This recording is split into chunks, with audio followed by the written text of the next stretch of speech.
يؤتي الحكمة من يشاء.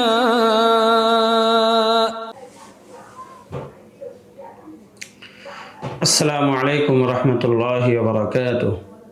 نحمده ونصلي على رسوله الكريم أما بعد.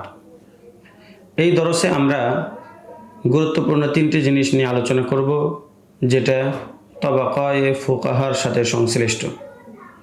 প্রথম বিষয় হলো মুহাক্কিক ইবনুল হুমাম রহমতুল্লাহি আলাইহি আহলে তারজিহ এর অন্তর্ভুক্ত ছিলেন।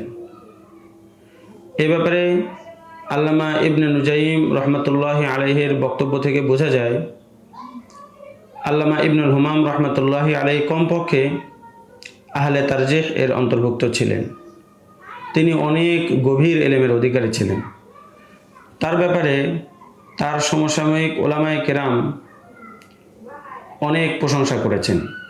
যেমন আল্লামা বুরহানুদ্দিন আল আম্বাসি রহমতুল্লাহি আলাইহি বলেন, যদি কারোর নিকটে আমাদের যুগে শরী বিধিবিধানের দলিল আদিল্লা জিজ্ঞেস করা হয়, তাহলে আমাদের মিশর দেশে ইবনুল হুমাম ব্যতীত আর কেউ এই দায়িত্বটা পালন করতে পারবেন না। 2 নম্বর, শাইখুল ইসলাম আলী আল মাকদিসি রহমতুল্লাহি আলাইহি বলেন, আল্লামা ইবনুল হুমাম রহমতুল্লাহি আলাইহি মুজতাহিদ ছিলেন।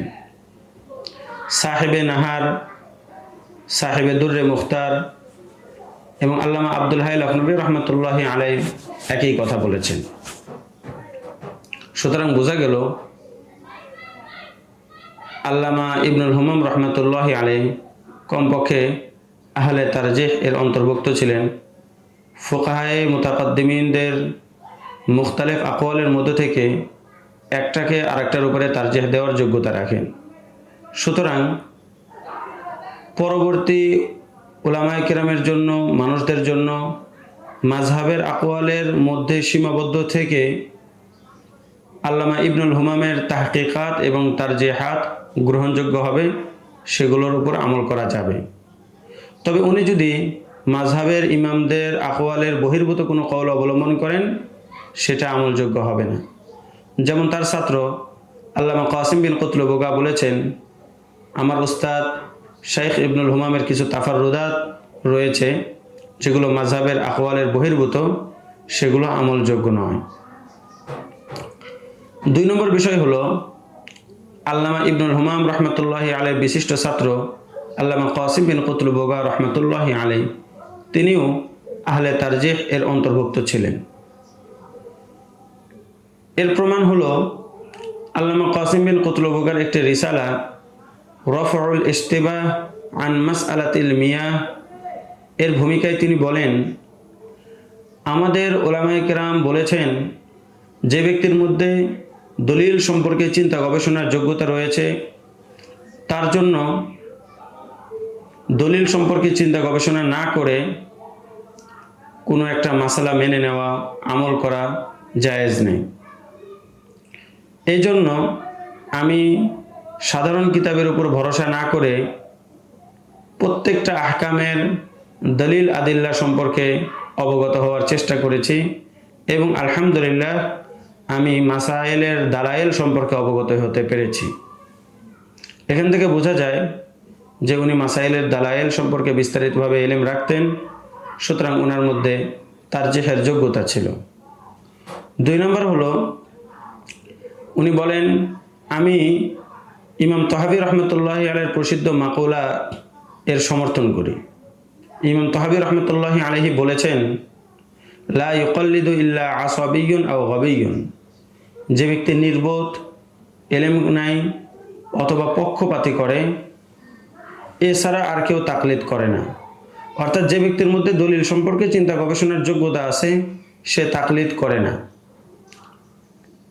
এই উক্তি থেকেও বোঝা যায় আল্লামা কাসিম বিন কুতলুবগা রহমতুল্লাহি আলাইহি তিনি দলিল সম্পর্কে চিন্তা গবেষণার যোগ্যতা রাখতেন, দলিল সম্পর্কে চিন্তা গবেষণা করতেন, শুধুমাত্র দলিল না জেনেই কোনো মাসলার তাকলিদ করতেন না। সুতরাং উনিও আহলে তারজিহের অন্তর্ভুক্ত হবেন। 3 নম্বর বিষয় হলো আল্লামা ইবনে নুজাইম মিসরি রহমতুল্লাহি আলাই, আল্লামা শামী রহমতুল্লাহি আলাইয়ের মত অনুযায়ী আহলে তারজিহের অন্তর্ভুক্ত ছিলেন না। আল্লামা শামী বলেন, এর প্রমাণ হলো যে আল্লামা ইবনে নুজাইম নিজেই বলেছেন, আমাদের জন্য ইমাম আবু হানিফা রহমতুল্লাহি আলাইহির কওলের উপরেই সবসময় আমল করা জরুরি, মাশায়েখে কেরামের তারজিহাতের উপর আমল করা জায়েজ নেই। তো তার এই উক্তি থেকে বোঝা যায় যে তার মধ্যে দলিল সম্পর্কে চিন্তা গবেষণা করার যোগ্যতা ছিল না।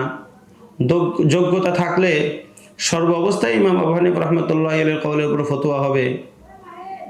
সাহেবাইন ওগেরার দলিল যদি শক্তিশালী হয়, তারপরেও সাহেবাইনের কওলের উপর মাশায়েখে কেরামের জন্য ফতোয়া দেওয়া অথবা আমাদের জন্য সেটার উপর আমল করা জায়েজ নাই, এই কথা উনি বলতেন না। কিন্তু আল্লামা শামী রহমতুল্লাহি আলাইহির এই কথার বিপরীত আল আশবাহ ওয়ান নাজায়েরের সরাহকারী আল্লামা বিরি রহমতুল্লাহি আলাই ভিন্ন মন্তব্য পোষণ করেন। আল আশবাহ ওয়ান নাজায়েরের শুরুতে আল্লামা ইবনে নুজাইম মিসরি নিজেই বলেছেন, জুজইয়াতগুলো বের হয় উসুল থেকে, আর উসুল থেকে বের হওয়া অধিকাংশ জুজি মাসাইল সম্পর্কে আমি অবগত হতে পেরেছি। এই কথার উপর ভিত্তি করে আল্লামা বিরি রহমতুল্লাহ আলাইহি বলেন, উনি যেহেতু অধিকাংশ জুজিয়া সম্পর্কে অবগত ছিলেন, সুতরাং উনি মুস্তাহিদ ফিল মাযহাবের অন্তর্ভুক্ত। কিন্তু আল্লামা শামী রহমতুল্লাহ আলাইহি বলেন, যখন স্বয়ং আল্লামা ইবনে নুজাইমের বক্তব্য থেকেই বোঝা যায় যে ওনার মধ্যে ইজতিহাদের যোগ্যতা ছিল না, সুতরাং এটাই সঠিক কথা, আল্লামা ইবনে নুজাইম রহমতুল্লাহি আলাইহি আহলে তারজিহের অন্তর্ভুক্ত ছিলেন না। এতক্ষণ পর্যন্ত আমরা তিনটা বিষয় নিয়ে আলোচনা করলাম। আল্লামা ইবনুল হুমাম এবং কাসিম বিন কুতলুবগা আহলে তারজিহের অন্তর্ভুক্ত ছিলেন। পক্ষান্তরে আল্লামা ইবনে নুজাইম মিসরি রহমতুল্লাহি আলাইহি আহলে তারজিহের অন্তর্ভুক্ত ছিলেন না। পরবর্তী দরসে আমরা গুরুত্বপূর্ণ আরেকটি মূলনীতি নিয়ে আলোচনা করব ইনশাআল্লাহ তাআলা। আসসালামু আলাইকুম ওয়া রাহমাতুল্লাহি ওয়া বারাকাতুহু।